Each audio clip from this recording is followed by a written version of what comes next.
Hello friends, मैं Abhishek Joshi, electrical engineer in Birla group of companies. दोस्तों, आज हम लोग बात करेंगे मोटर ओवरऑलिंग के बारे में। हमारे एक व्यूअर ने कमेंट किया था कि मोटर ओवरऑलिंग का मतलब क्या होता है, मोटर ओवरऑलिंग में एक्चुअल में किया क्या जाता है, और इंडस्ट्रियल पॉइंट ऑफ व्यू से अगर बात करें तो इंडस्ट्रीज में मोटर ओवरऑलिंग कब किया जाता है, ये सब सवाल उन्होंने पूछे हैं और इन सभी क्वेश्चंस का आज मैं आपको आंसर दूंगा इस वीडियो में। तो दोस्तों, बिना टाइम वेस्ट किए शुरू करते हैं। तो दोस्तों, सबसे पहले हम ये देखते हैं कि इंडस्ट्रीज में मोटर ओवरऑलिंग किया कब जाता है। देखिए, किसी भी इंडस्ट्रीज को जब कंटिन्यूस रनिंग कंडीशन में 6 महीने या 8 महीने का टाइम हो जाता है, तब इंडस्ट्रीज में एक मेजर शटडाउन लिया जाता है, जिसमें सभी मेजर ड्राइव्स के सभी मेजर इक्विपमेंट्स का मेंटेनेंस करना होता है। तो ऐसे ही जब मेजर शटडाउन लिया जाए, जब 15 दिन के लिए 20 दिन के लिए प्लांट शटडाउन के लिए बंद किया जाता है, तब ऐसे केस में हम लोग मोटर के ओवरऑलिंग को शेड्यूल करते हैं। यानी कि मेजर शटडाउन फेज में मोटर का ओवरऑलिंग जनरली इंडस्ट्रीज में किया जाता है। अब दोस्तों, बात आती है कि मोटर ओवरऑलिंग का मतलब क्या होता है। तो देखिए, किसी भी मोटर में, जैसे अगर हम लोग एक इंडक्शन मोटर की बात करें, तो इंडक्शन मोटर में जितने भी कंपोनेंट्स होते हैं, जैसे कि इंडक्शन मोटर में एक स्टेटर होता है, एक रोटर होता है, उसके बाद रोटर की वाइंडिंग होती है, बेरिंग होते हैं, एंड कवर्स होते हैं। तो जितने भी कंपोनेंट, जितने भी इक्विपमेंट्स एक मोटर के अंदर लगे रहते हैं एज अ मोटर का पार्ट, उन सभी को आप डिसमेंटल करेंगे, उन सभी का इंडिविजुअली जब आप मेंटेनेंस करेंगे तो उसी को मोटर ओवरऑलिंग कहा जाता है। तो मोटर ओवरऑलिंग का सिंपल मतलब ये रहा कि आप मोटर को डिसमेंटल करिए, मोटर के अंदर जितने भी पार्ट्स आपको मिलते हैं उन सबको आप अलग अलग निकालेंगे, उन सभी का आप इंस्पेक्शन करेंगे, उन सभी की आप क्लीनिंग करेंगे, जो भी डैमेज पार्ट होगा उसको आप रिपेयर करेंगे, और अगर वो रिपेयरेबल नहीं है तो उसको आप रिप्लेस करेंगे, मोटर को फिर से उसकी असेंबलिंग करेंगे, मोटर का ट्रायल लेंगे और लास्ट में उसका एक टेस्ट सर्टिफिकेट बनाएंगे। ये जो पूरा प्रोसीजर होता है उसको मोटर ओवरऑलिंग कहा जाता है। तो दोस्तों, मोटर ओवरऑलिंग में सबसे पहले आप मोटर के कनेक्शन को रिमूव करते हैं, यानी कि आपके इलेक्ट्रिकल पैनल से जो केबल मोटर में जाके टर्मिनेट हुआ है उसको सबसे पहले आप रिमूव कर देंगे। इसके बाद आप मोटर के रोटर को स्टेटर से अलग कर देंगे। बेसिकली आपको मोटर के एंड कवर्स खोलने हैं, जिससे आप मोटर का जो रोटर है उसको स्टेटर से बाहर निकाल पाएँ। एक बार रोटर स्टेटर से बाहर निकल गया तो अब आप स्टेटर की जो वाइंडिंग है उसको केयरफुली इंस्पेक्ट कर सकते हैं। आप ये देख सकते हैं कि मोटर के वाइंडिंग में कोई वेयर एंड टियर हुआ है या नहीं हुआ है।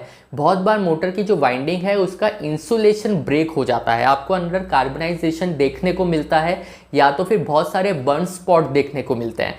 तो अगर इस तरीके की कोई कंडीशन हुई है तो सबसे पहले तो आपको स्टेटर की जो वाइंडिंग है उसको सबसे पहले एक क्लीन क्लॉथ से क्लीन करना चाहिए। सबसे पहले आपको वाइंडिंग की क्लीनिंग करनी चाहिए। इसके बाद जो स्टेटर की वाइंडिंग है उसमें आप वर्निश का एक पूरी कोटिंग करते हैं। वर्निश बेसिकली एक सॉल्यूशन आता है जो आपके वाइंडिंग को इंसुलेशन प्रोवाइड करता है। इसके अलावा वर्निश का एक काम ये भी होता है कि जो आपके मोटर की वाइंडिंग होती है उसको वार्निश मैकेनिकल स्ट्रेंथ प्रोवाइड करता है। तो जब भी मोटर की ओवरऑलिंग की जाती है तो वार्निश की एक कोटिंग उसमें ज़रूर मारी जाती है, ताकि आपके वाइंडिंग का जो इंसुलेशन है उसको हम स्ट्रेंथन कर सके और मोटर का जो मैकेनिकल स्ट्रेंथ है उसको भी हम बढ़ा सके। इसके बाद बात आती है दोस्तों रोटर की। तो देखिए, मोटर का जो रोटर होता है उसमें बेसिकली तो कोई मेंटेनेंस की रिक्वायरमेंट नहीं पड़ती, पर फिर भी आप जो रोटर है उसका केयरफुली डायग्नोसिस करते हैं, उसका इंस्पेक्शन करते हैं कि रोटर में कहीं आपको फिजिकली कोई डैमेज देखने को तो नहीं मिल रहा या कोई वेयर एंड टियर देखने को तो नहीं मिल रहा। इसके बाद बात आती है मोटर की बेरिंग की। मोटर के बेरिंग में सबसे ज़्यादा ध्यान दिया जाता है जब भी हम मोटर का ओवरऑलिंग करते हैं, क्योंकि सबसे ज़्यादा वेयर एंड टियर अगर कहीं देखने को मिलता है, सबसे ज़्यादा फेल्यूर कहीं देखने को मिलता है तो मोटर की बेरिंग में देखने को मिलता है।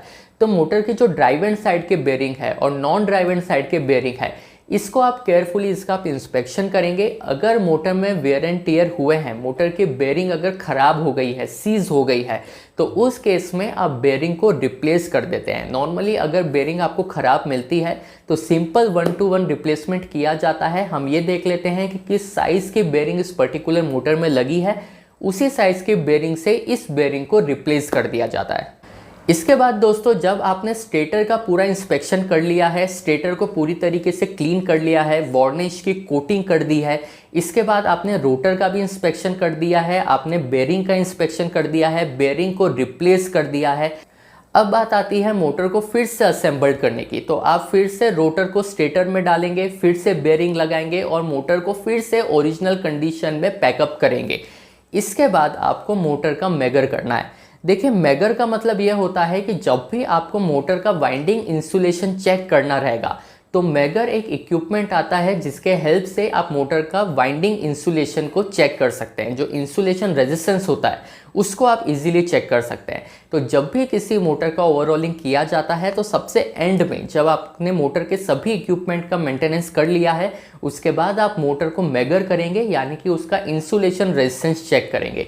एक बार आपको इंसुलेशन रेजिस्टेंस सेटिस्फैक्ट्री मिल जाए तो फिर आप मोटर का टेस्ट रनिंग करते हैं, यानी कि आप मोटर को नो लोड कंडीशन में एक बार ट्रायल रन करा के देखते हैं कि रनिंग कंडीशन में मोटर के बेयरिंग में कोई साउंड तो नहीं आ रहा, मोटर में कोई वाइब्रेशन तो नहीं है, या मोटर में कोई हमिंग साउंड तो नहीं है।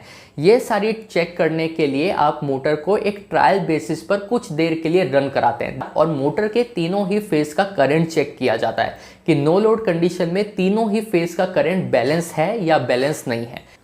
इसके बाद मोटर की एक टेस्ट रिपोर्ट बनती है। टेस्ट रिपोर्ट का मतलब ये है कि ओवरऑलिंग किस डेट को किया गया है, जब भी आपने ओवरऑलिंग किया था तो आपको कौन कौन सी फाइंडिंग्स मिली थी, कि आपने बेयरिंग रिप्लेस किया है, क्या आपको स्टेटर वाइंडिंग में या रोटर साइड में कोई प्रॉब्लम मिली थी तो आपने उस पर क्या एक्शन लिया। ये सभी डेटा मेंटेन करने के लिए एक रिपोर्ट बनाई जाती है जिसको फ्यूचर पॉइंट ऑफ व्यू के लिए एक स्टोर करके रखा जाता है, जिससे हमारे पास एक हिस्ट्री मेंटेन हो कि कौन कौन सी डेट को कौन कौन से मंथ में मोटर की ओवरऑलिंग हो चुकी है, ताकि उस हिसाब से हम अपने आगे का मेंटेनेंस को प्लान कर पाएँ।